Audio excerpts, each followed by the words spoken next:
Hi, this is Tim from Tim and Fran versus the Man. I'm Tim, I'm Fran. and so in this very special episode, we're going to be talking about um, things such as vaccination. And I know what you're thinking, like, hey, what are you talking about? You always talk about the vaccines. Well, the thing is that right now, President Biden has escalated the war on the unvaccinated by essentially he has created a mandate which essentially he is attempting to supersede the Constitution by forcing businesses with 100 or more employees to force their employees to get vaccinated if they want to work there, or be subject to COVID testing. Yeah, I think we're going to be seeing a lot more 99 employee companies after this. It's like $14,000 per violation. It's a pretty significant fee for any sort of employer with 100 or more employees. And yeah, he's saying things like our patience is wearing thin. He's going to go after governors who don't go along with this as well. What did he say? What was the phrasing? It was like he's gonna get them out of the way or something like that, or like steamroll them. They're gonna get out of my way, which was very very reminiscent of some of Lincoln's rhetoric way back when. Yeah, this Biden. I think this puts Biden at similar levels to Woodrow Wilson or like FDR in terms of like being a very tyrannical figure in American history. Right. And this literally follows, as a lot of the world, a lot of like the quote unquote developed world is issuing mass, vaccination mandates, particularly France and Australia. Some of the more strict in the world. You literally can't go to work if you don't have a vaccine, you don't have record of your vaccination. So it seems like the entire world, actually Great Britain though did do away with the vaccine passport notion, which was pretty, I don't really give them props a whole lot because they're kind of a cucked out country, but in this one instance I will say like sort of good job there. It could be worse. Partially, I mean, I think that this might just, but they did the whole like, oh well, we're not gonna do it. We think that might be too extreme at this time, kind of thing. Or did they like pass it off to the businesses where they're like, oh well, you guys can? I don't know if they're doing that. It's more of like in terms of.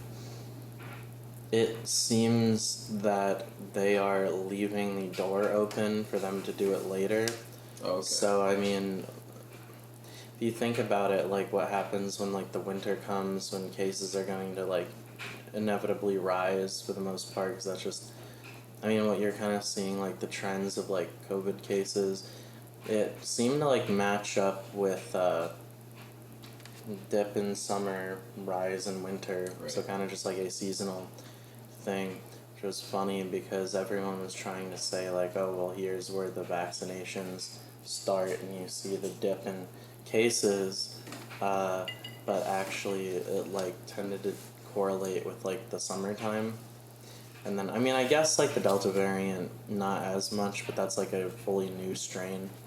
Right, yeah, and I mean respiratory viruses, they tend to closely follow the seasons. Drier air is better for viral particles. People going indoors more, it's kind of a no-brainer as to why that happened. And as we talked about the last video, which should be uploaded to BitChute at any point, we're actually waiting on the guy editing it, but he's working on that. We talked a lot about the transmission dynamics of the virus. We talked a lot about the failures of the vaccines and, I guess by extension the failures of the policies that depend on a vaccination campaign. And especially with these new variants. But I actually just saw a paper today that literally said that COVID-19 will be like the common cold by this winter. It's really, as a virus, again, this is a motif that I've repeated a lot, you don't want to become more deadly with time. Like, why would you do that? You have a nice new host that you're in tune with. You want to spread to as many people as possible. And so these claims that it's getting deadlier and more transmissible are just complete and utter bullshit. I've never heard about that. I've never heard a virus do that. But anyway, it's very unlikely. Yeah, it is, and I mean, unless there's some kind of crazy fluke where like recombined with another virus like MERS or something, which is very unlikely. And another thing too, I actually noticed. So Delta variant much more contagious, so it's like outcompeted every other variant for infection. And so it could be the case that Delta is like the main variant at some point, like globally. Like it accounts for like over 90% of cases in North America, for example. If we get Delta out of the way, like the pandemic could be over, like literally, right? Because you're not going to have a second thing try to compete with Delta. Like if you get everyone having natural immunity, which is between 17 and 33% more effective than vaccine-based immunity, according to various Israeli studies, and they have a really good data set there. It's like 80, it's close to 100% of the population is vaccinated. That's a very promising development. Delta has sort of taken over the world because of its infectiousness, and now, if you have that one variant that everyone's immune against, well, you kind of wrap the pandemic. Yeah, which goes back to my point last episode about COVID parties, perhaps even COVID orgies. So, if you're into that. COVID orgies. If you're into that, I would start getting RSVPs, like... Dude, as long as you're, like, respecting her, dude, like, I don't know. Anyway. So we have these big, scary, draconian mandates around the world. It's a frightening time. It really is, but I've also had reason for hope. I've seen a ton of activism from both sides of the aisle. Obviously with like conservatives, libertarian types, but now BLM in New York City has taken to the streets. It's gotten rowdy and loud. And this is mainly over, the racial, disparity in vaccination rates. So it's something on the order of like 70% of black people in New York City are not vaccinated.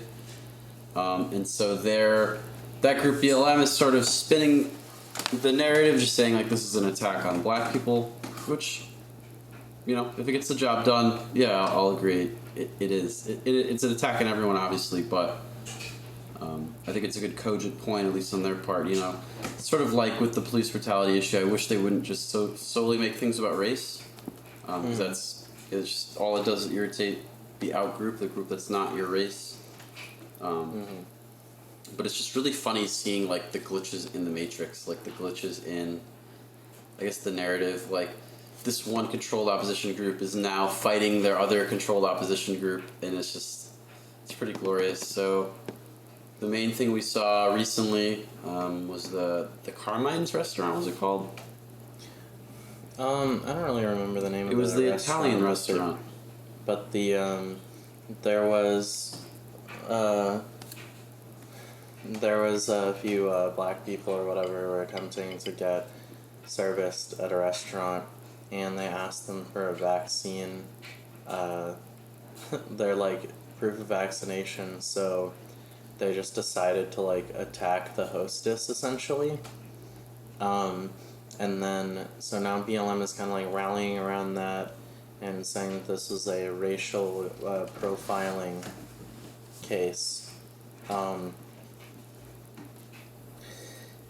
Which I don't really think it's racial profiling. I think that it's just New York City sucks now, and they're forcing you to show proof of vaccination to be alive. So, yeah, this is a like sweeping restrictive policy. In New York, you literally cannot go to restaurants. You have this. You cannot go to bars. We've had members of like the New York, I think, House or whatever, like the local government there, kicked out of bars because they couldn't show vaccine proof. People not able to go to malls, like large areas. So this is an egregious, probably one of the more egregious violations of human liberties in our country's history, and it has a long history of violations of civil liberties. But this. I think that to the point of the I think to the point of the that specific case though, I think what's interesting about it is that the what I find so interesting about it is that like having like BLM like sort of come out on the side like and you know they're doing the same thing that they tend to do, which is they're like protesting the restaurant specifically rather than even like the policy, and they keep on like making it about, well, see, the systemic racism of the system is perverting this policy. Yeah. And it's like, well, that's a little bit of a silly way to look at it, because if you have a policy that is used as a weapon for systemic racism, then wouldn't you need to re-examine the policy by your own standards? Right. And I don't. It's just frustrating that these groups don't tend to like put two and two together a lot. Right. It's the problem with being a single issue group. You're not very like intellectually like flexible. You know, everything needs to be seen through like a particular lens.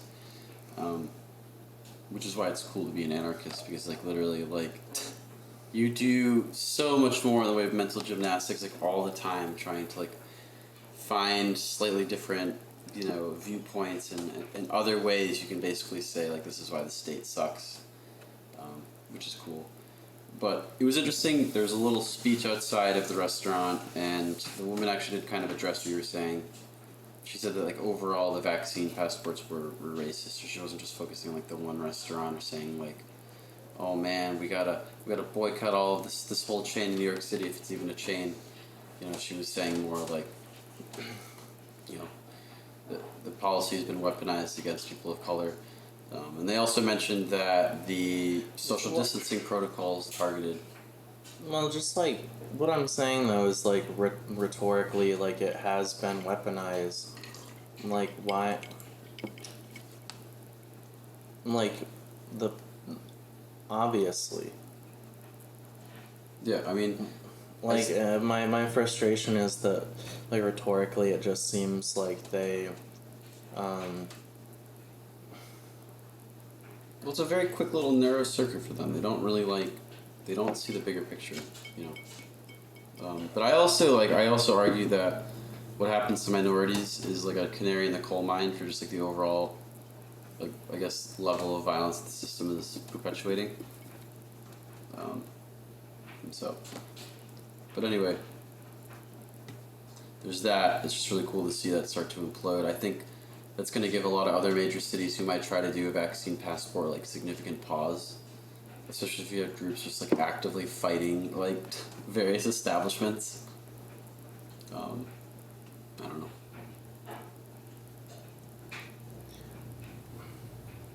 I think that well, I mean, I think that New York City in general, like the size of the protests there has been pretty white pilling, because the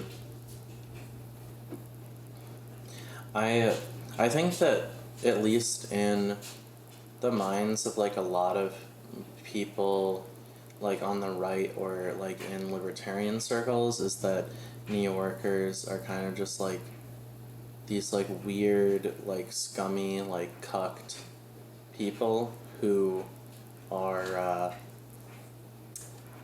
they're basically like their sense of like a need for freedom is just kind of done, like it's dead kind of, just because of how I mean I think that like New York City and like the like Californian cities are kind of like almost like the model for what the left wing like neoliberal statists want to bring to the whole country, and they're always like, you know, that they call it progressive, but that's sort of like the fusion of like corporation and state and like crony capitalist sort of model, but like given like a progressive like lens. and they sort of want to like export it out from there. So I think you kind of get this like idea in your head that everyone there is kind of just like a brainwashed, like, or like is fairly brainwashed by that kind of mentality. But to see a lot of the people in New York who still really have like the spirit of like freedom, and, like, Yeah. in them is like really nice to see. I mean, these protests are not small by any means. It's, I've seen a lot of footage on the ground, and we'll put some in the video with proper credit, of course, of thousands of people marching from all walks of life, rich, poor, white, black. It seems like Democrat, Republican as well. And I noticed it started in January. There was some of the first little protests with MAGA and BLM groups like actually coming together and protesting vaccine mandates. When like Fauci was in New York City, there was crowds of people greeting him with signs and protests. So the policy they pass is heinous, it's egregious, it's awful, but the resistance that is just starting to grow pretty organically has been nice. And it's happening globally as well. In France, they're pretty much rioting every day. Australia is another country that's started to really, the citizens have gotten extremely angry, and a lot of the trade unions who, they're forced pretty much at point of a gun to get vaccines if they want to continue to work. We've seen some violent protests against just police and in the mandate over there, but Australia is a whole fucking mess right now. They've got a series of laws, which I think you probably know a bit more about at this point, that extend not only, they go from just literally COVID, your standard social distancing, stay in your house sort of thing, to like now legit like online totalitarianism, and also there's police brutality sprinkled in there as well. So we can definitely talk about that. The Australian government is essentially has become a fascist police state at this point. So like there was, because like the thing is, like, as like someone who, as people who tend to be very skeptical of governments and statism in general, I think that like at least by the standards of like the normal, like quote unquote normal, like just like average person, their view of what a police state is somewhat like detached from what our view of a police state is. Like, for example, like right now, to us, like the United States is already a police state, but to like the average person, they're like, what are you talking about? Right. Kind of thing, even though it's kind of obvious. Like if you actually look at the markers and are not just like paying attention to the pretty colors on your screen.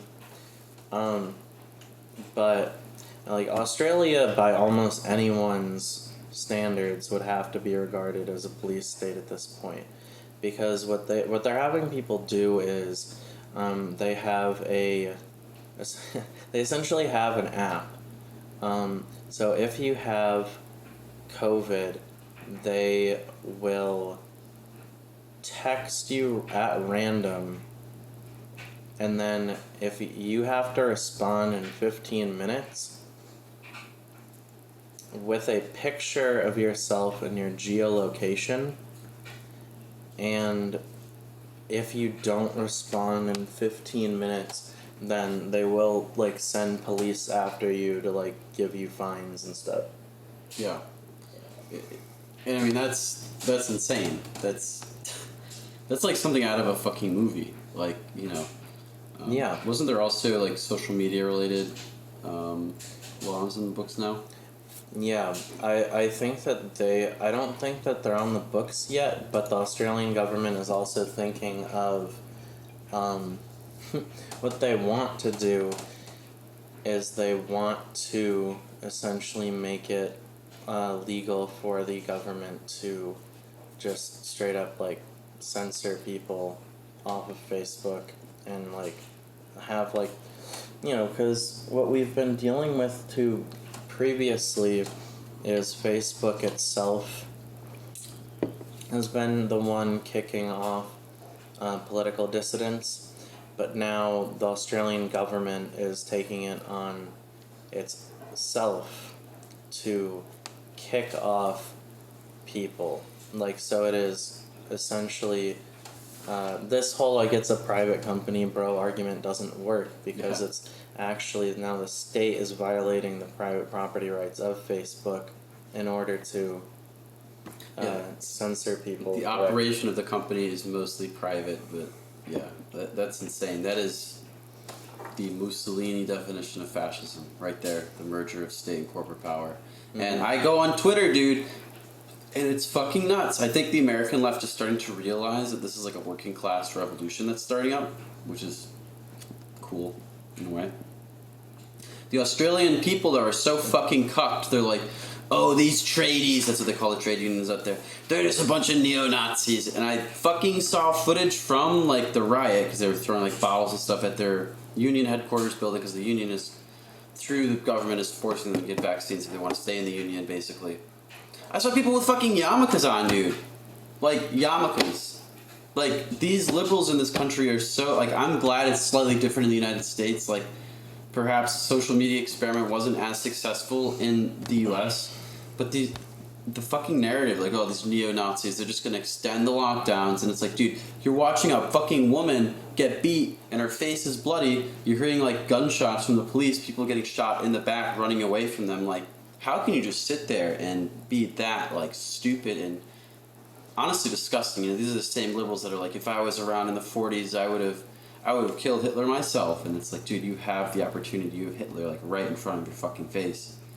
And what are you doing? You are tweeting about how they're not following the science adequately, you know, in the way that you, I don't know, you've been told the science works, quote unquote. And it really doesn't even work the way, like, there's no such thing. Like, zero COVID is a fucking stupid, impossible policy. It is a virus with nearly a dozen animal reservoirs.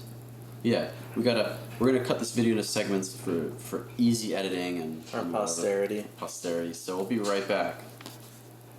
So anyway, this is a virus with multiple animal reservoirs, so that means it is adapted to infect multiple species. This shit is not going away. Like, it's simply not. And these stupid fucking arrogant, like, you know, science worshipping governments. And again, I'm a scientist myself. Like, I actually cringe a lot. I went to a protest, for example, and there was this lady saying that, like, the hospital we were protesting outside of had, like, satanic symbology because some of the cross beams of support looked like resembled upside down crosses, and I rolled my eyes. So, like, I'm definitely not in, like, the stupid, you know, COVID isn't real, it's just like a whatever insane theories some people have. But what I am against is a policy that's not grounded in, like, fucking, I mean, I'm against policy in general, but I'm even more so against a policy that's only based in, like, half-baked science, right? There's no such thing as zero COVID. This is a really good, adept virus at infecting humans.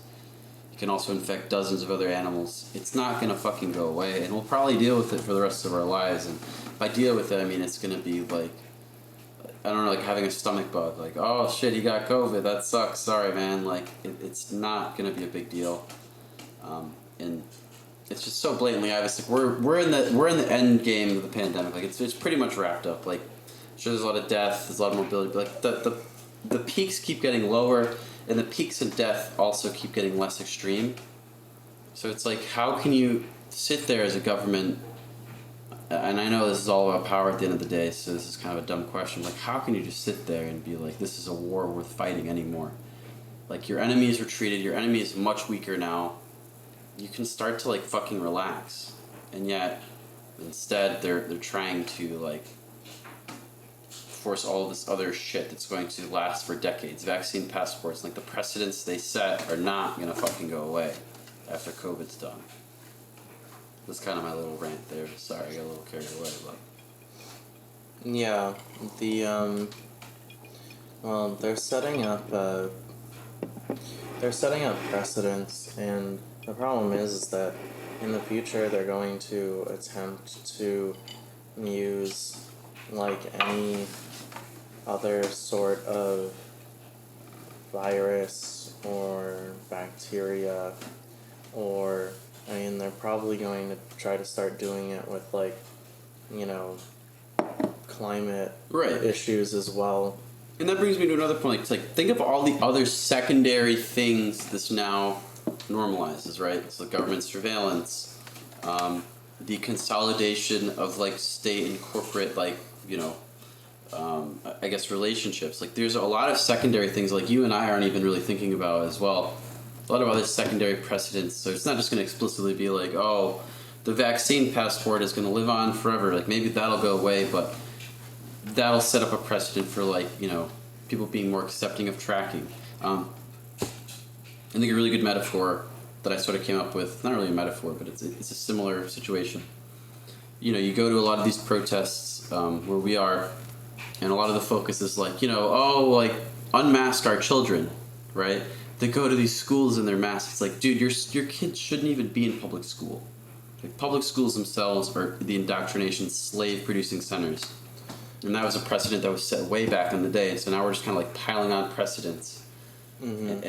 And I think for a lot of people, like, this is that little block in the Jenga tower. Like, they're done, and it's like you're about 80 to 100 years too late, but welcome. And yeah, I mean, this is sort of. I'm gonna go off on conservatives for a bit here now because this is something that's been bothering me. The problem is. Go off. Oh, he's going off! No. So, the thing about conservatives is they always get, like, frustrated at, like, the newest infringement on freedom because it's, like, it's, like, a change to, like, the society that they've, like, grown up in, sort of. And so when their world is, like, rocked in this way by some new form of, like, government tyranny, it disturbs them rightfully. But the problem is they can't, like, connect that back to all of the previous infringements because, before COVID there was 9/11, where they, the Patriot Act, the TSA, like, all of these things, and then it's like, well, we might kind of, like, need that stuff, but, well, we don't really need this new COVID stuff. It's like, okay, we don't really need either.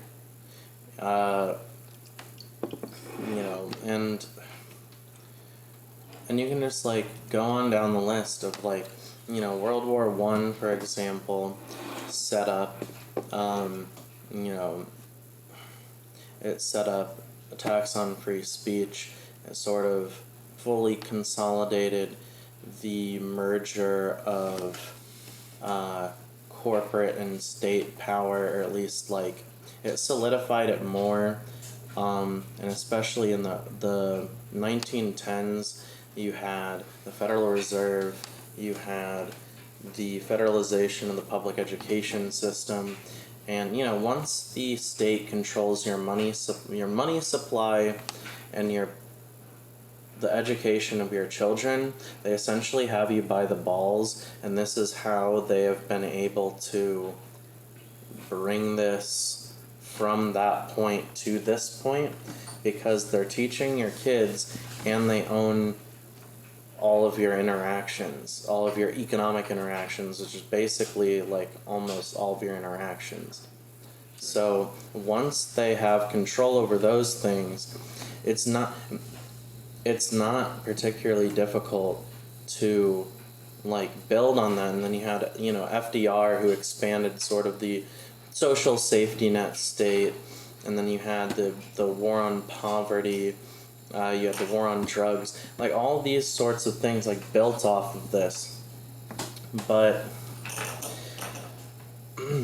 going back to the most important thing is probably the Federal Reserve and, like, the public education system in regards to all of this, because you have these like libertarians and these, like, conservatives who are like, well, we kind of need to keep those things because, they just kind of can't like imagine a world without it. They think it's crazy to get rid of those things because, well, we got to teach our kids. I don't want to pay for teaching my own kids. And like, oh, don't we kind of need a national monetary policy? These kooky Ron Paulites, Right. No, I remember back in the day we were called Ron Paul bots. Paul bots in conservative forums. Yeah. And the problem is that those are the two main things that have allowed the progressives to win. Because they control your money, they have the ability to print it, they can fund their crazy programs with the fact that they control currency, and then they indoctrinate your stupid kids into being okay with the programs that they are printing off with the money that they control. Well, most of the kids don't even know about it. Well, yeah, but I mean, just in like a general sense of like in public schools, it's basically like capitalism except like, our side was the good guys and all the wars, World War II, ended the Depression, like all this stupid shit, right? Yeah. All this kind of like establishment propaganda.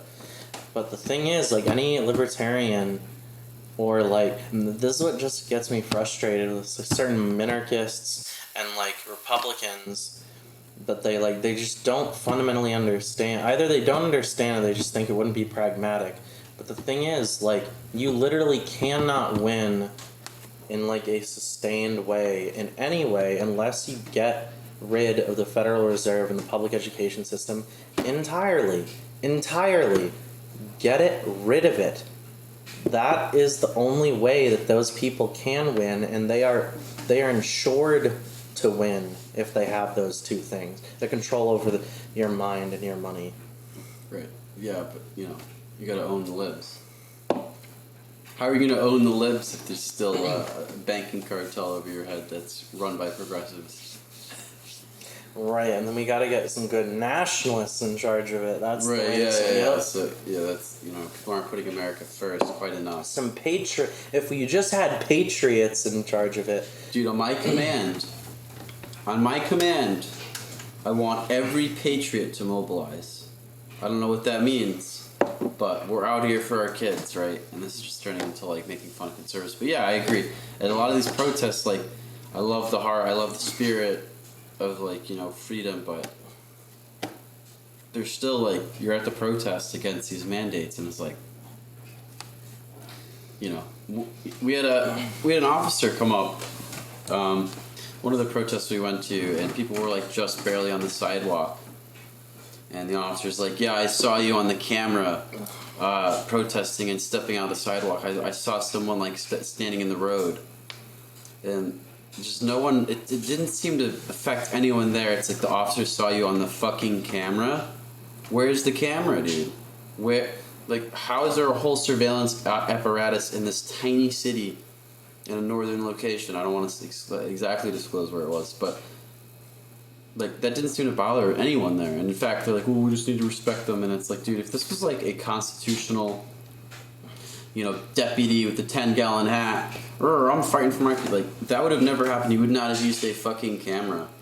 And so yeah, again, they're on like the fringes of like the current Overton window, and that's the problem. They're always on like the edgy, like they're like Joe Rogan. It's like, dude, have you ever thought of DMT, dude? That's fucking crazy. Like, okay, DMT is a little crazier, but my point is, like, they're playing like the fringe of like the current window. Like, they're not really pushing. No one's talking about the Federal Reserve. Ron Paul, yeah, he brought that up and brought it into the public light. And so there is like the Mises Caucus, which is basically fucking zeroed in on ending the Fed and ending the wars, which is really cool. But yes, a lot of these people in these protests are not. And so that's the problem with a protest. It's going to draw a lot of different groups, as The one good thing I did see at those protests, though, is that there was actually like an public education sort of like strain in the movement, which I found very interesting, because, like, you're after after 100 years, you're finally kind of starting to understand, like, oh, wait a minute, like these places are actually indoctrinating our kids. And then the one more thing about this topic in particular. They always say something like, "Oh man, it's so much worse." Like my, when I went to school, they taught us the real stuff, and now it's just they're talking about transgender people. It's like, no, dude. You just believed their propaganda because you were the kid. Right. Yeah. You still stood for the damn pledge. You know, the pledge was created by basically a socialist, FDR, pretty much. We were saying the pledge before him. Yeah.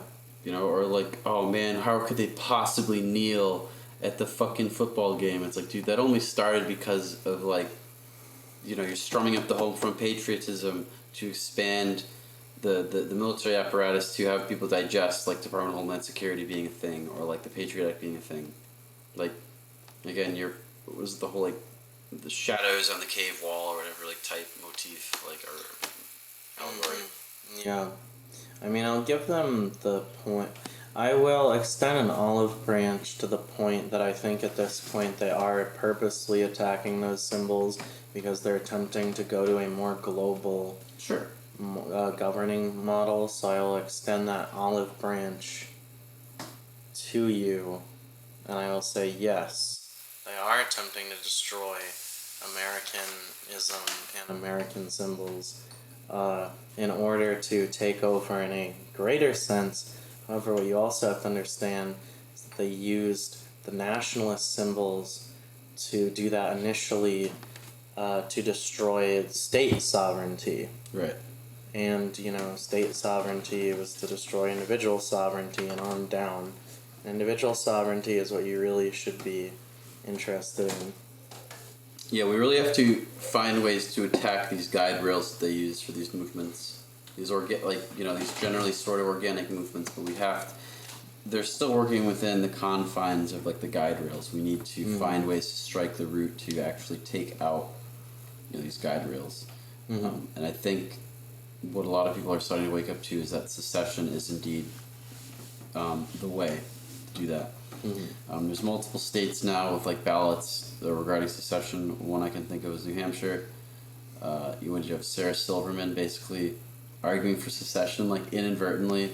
It's like it's like breaking up with an ex. You should just separate. And it's like, dude, fucking base. Like, nice. It's the most peaceful way out of this mess, and that's another thing that really bugs me about this movement. People are like, I'm willing to die for this cause. This is it. I'm gonna go to bat, dude. And it's like, it does not at all need to be violent. Like, and I'm not gonna make the Joe Biden argument like you need nukes. It's like, no, you could probably do Viet Cong style like guerrilla warfare, but it's like, why do that, dude? Like, why? Just fucking secede. Like, it'll scare the hell out of them. And unlike the Civil War, where it's just like one region of the country that's seceded, there's multiple states throughout in different regions that are at least toying with the idea of secession, especially after Joe Biden's comments, going after the governors and this fucking insane mandate, which is literally just full-on war against the private sector and individuals just trying to make a fucking living and not wanting to have myocarditis or Guillain-Barré syndrome or cerebral palsy, like all these other horrible ailments, swollen testicles, like fucking base Nicki Minaj with her, was her brother or whatever, like a cousin.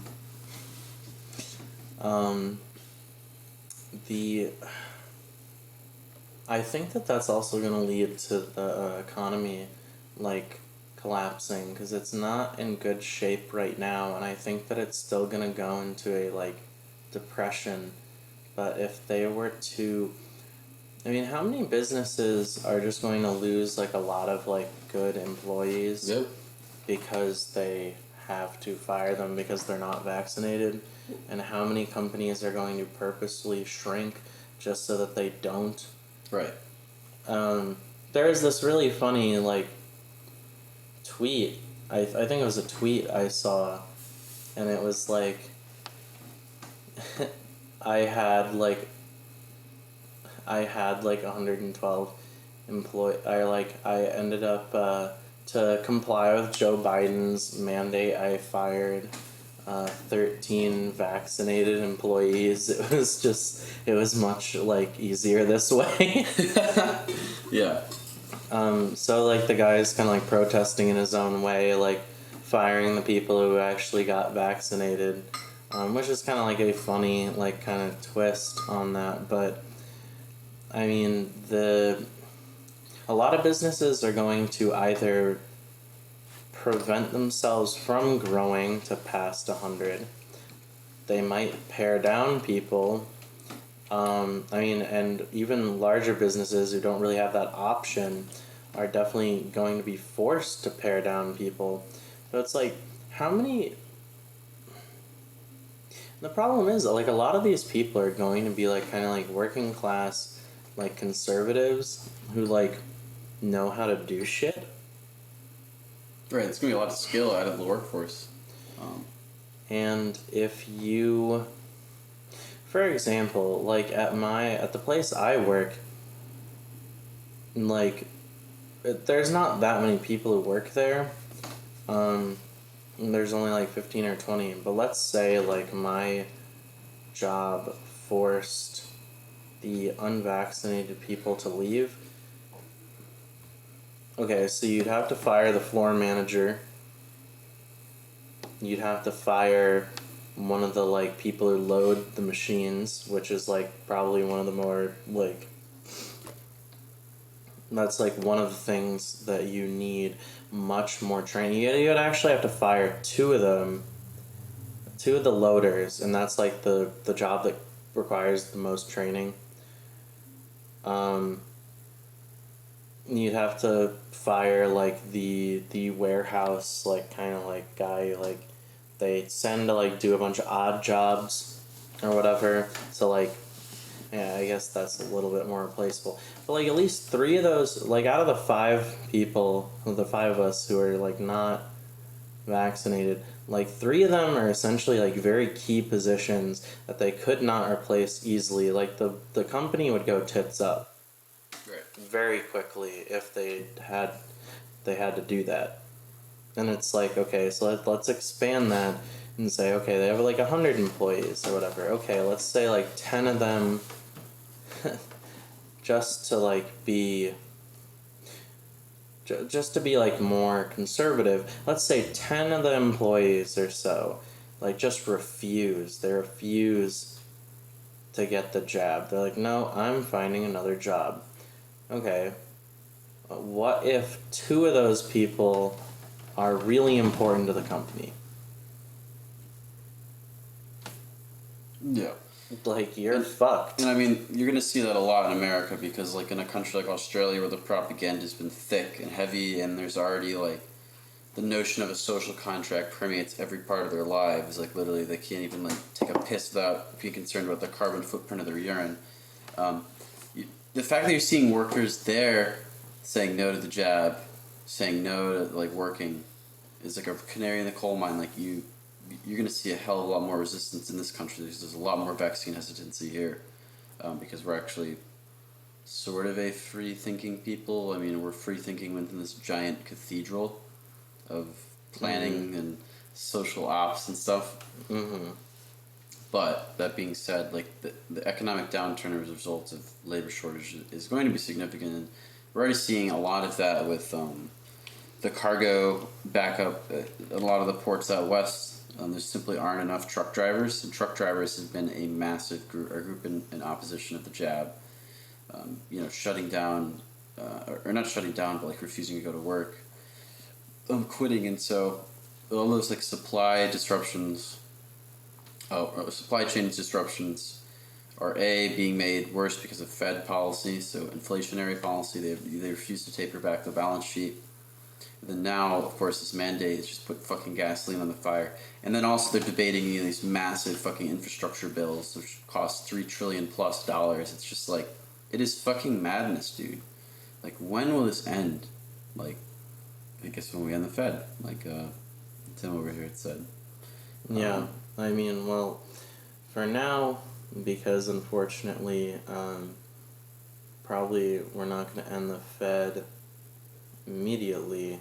For now, I suggest civil disobedience of any such laws that they attempt to reenact, especially in the United States, because they kind of gave you a little bit of a break.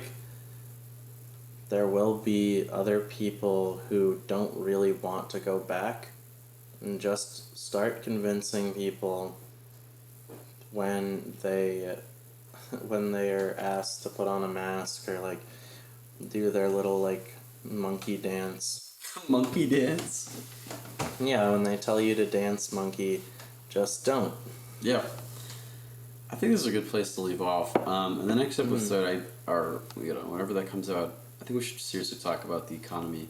We've talked about a lot about COVID, and let me be very clear: COVID is not the thing that radicalized us. We've been in this mindset for years now, over a decade. Yeah. It's just this is the most pressing issue of our time, and it's really time to just honestly take a stand. At the protests, I was in a sea of American flags, but I had my fucking like ANCAP Gadsden flag waving that. And whatever your affiliation is, you may find that there's going to be hardcore leftists standing by you as well. Like, you need to join this fight. This is seriously like as much as it's like the leading point of the spear of the state and the whole apparatus. Like, it's got to stop. If they are able to successfully integrate these laws into society and normalize these, we are fucked. We are so beyond fucked. And so, unless there's large secessionist movements, then maybe there's a hope. But let's not get there. Let's go out. If you have the ability to like walk off the job, if they mandate a jab, go to a protest. Fucking insult people with masks in their cars. Especially when they're like the lone like passenger or driver. Like, let's make these people feel uncomfortable. Like, I'm not saying like be violent. I'm just literally like, as Tim was saying, like, let's just not allow this to go any fucking further. Like, it's done. The virus at this point is pretty much a joke. If you're over 80, it's a little scary, probably still. But I mean, you're also over 80 and exceeding the median life expectancy in like probably 65% of countries. But let's end it right here, right now. Like, it is done. We are done. I am sick of anything remotely related to COVID-19 policy. And consider moving to a libertarian state. I think that's about it. If you're a libertarian. Yeah, whatever you are. I mean, consider leaving where you live if they continue this fucking facade. One state that comes to mind, is New Hampshire. That's a big one right now. They have consistently said no to COVID vaccine passports. Actually, there's a whole list of states that have said no to.